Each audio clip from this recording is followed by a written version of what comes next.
Bon alors, pour cet épisode 4, j'ai envie d'essayer de commenter les images en faisant la lecture de mon petit journal de bord qui correspond aux 2 journées qui vont être racontées.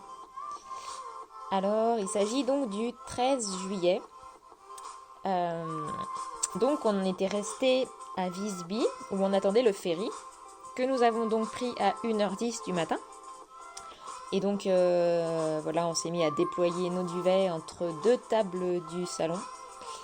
Et on a sombré jusqu'à l'arrivée à 4h30 près de Stockholm, où il faisait déjà jour. Et où Laura nous a trouvé un petit spot pour la nuit près d'un superbe lac où il y avait des brumes nocturnes sur le site d'un golf. Nous avons fait des photos en arrivant parce que c'était tellement beau et dodo jusqu'à 11h15 le lendemain matin parce qu'on était vraiment claqués encore.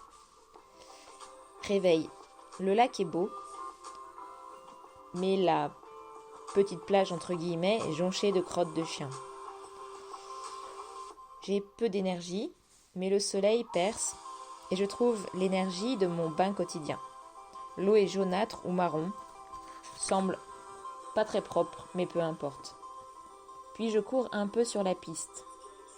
Mini-côte en aller-retour, les jambes ont besoin. Derrière, vaste prairie, quelques maisons rouges, des chevaux. Une superbe grande vipère noire de jet traverse juste devant moi. Du moins, c'était peut-être une vipère, si ça se trouve une couleuvre.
Les moustiques se réveillent, ils attaquent en armée, il faut décamper.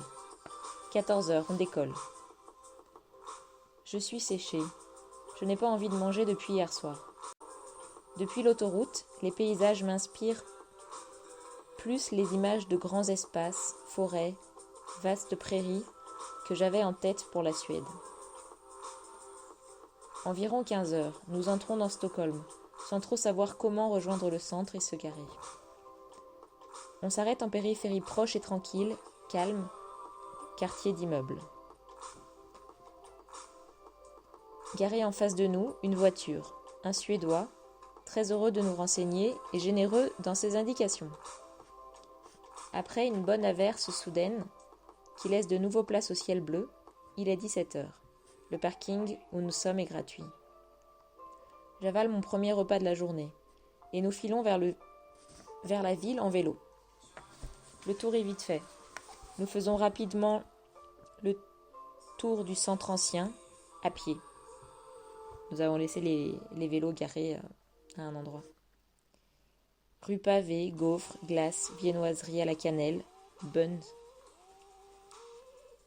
Mais on n'en achète pas. Il me semble qu'on a juste acheté un pain et quelques viennoiseries quand même. Pas bien plus. Soleil, nuages, pluie, soleil. Cieux en feu, nuages sublimes. T-shirt, polaire, kawaii, t-shirt, polaire, short, rarement.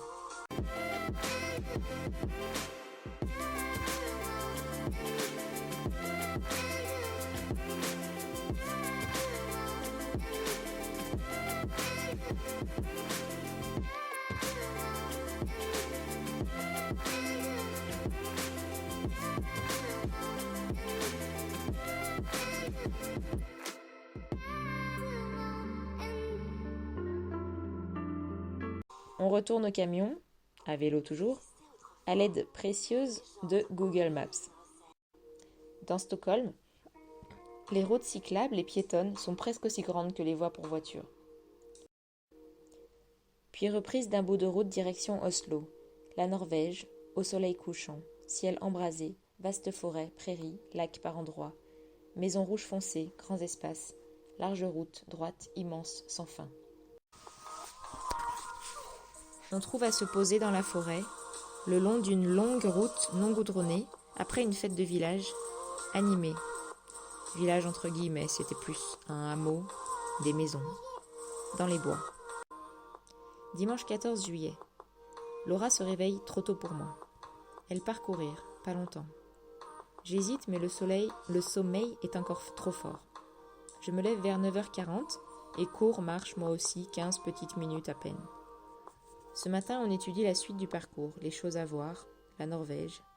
Après mon bol de fruits, framboises et quelques myrtilles sauvages. Et la lotion anti-moustique enfin entamée. Je voudrais faire beaucoup de choses au sud de la Norvège et marcher enfin. Ce besoin de marcher devient de plus en plus fort, pressant. Nous reprenons la route. 6 heures de conduite pour moi aujourd'hui. De 13h à 20h environ, avec une heure de pause de 16h à 17h pour manger notre repas de midi, entre guillemets, et prendre mon bain quotidien dans un lac immense au bord de la route, avant de quitter la Suède. Pays immense, espace immense, forêt immense, prairie immense, ciel sans fin, lac immense, interconnecté, la Suède. Le monde, peut-être, repartira d'ici, la réserve de vie. J'aimerais bien, je l'espère. À 18h30 environ, nous entrons en Norvège. On passe tout près d'Oslo, mais on décide de ne pas s'y arrêter. On n'a pas le temps pour tout. Il faut faire des choix. Dès le départ, la Norvège est radicalement différente. Il y a du relief, des montées, des coins encaissés, des tunnels interminables, de l'eau qui serpente de tous côtés, des larges rivières, des chutes d'eau époustouflantes, de grandes pentes, toujours densément couvertes, de longs pins maigres de corps, étouffus, d'habits verts profonds, foncés, denses. Nous nous arrêtons, ce soir-là, en face d'une belle petite église en bois magnifiquement sculptée, à l'architecture en dentelle. Et on s'endort près d'une rivière.